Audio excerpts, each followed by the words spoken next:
श्री साई समर्थ जनसेवा शिक्षण सेवाभावी संस्था संचलित राजेश्वरी माध्यमिक व उच्च माध्यमिक विद्यामंदिर देवपूर धुळे तर्फे धुळे येथे शिवश्री प्रशांतभाऊ पवार सामाजिक प्रतिष्ठानच्या वतीने 200 वॉटर बॅग टिफिन वाटप करण्यात आले। याबाबत वृत्त असे की धुळे शहरातील नगाव परिसरातील संपूर्ण लोकल कामगार वर्ग असून या ठिकाणी आपला उदरनिर्वाह हातमजुरी करून व्यवसाय करून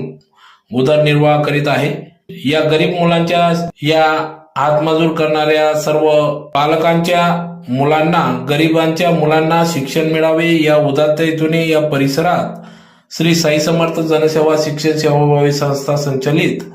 राजेश्वरी प्राथमिक व उच्च प्राथमिक विद्यामंदिर देवपूर धुळेचे संस्थापक अध्यक्ष तथा सचिव संदीप सोनवणे, चेअरमन शारदा सोनवणे यांनी या ठिकाणी शिक्षणाचा वसा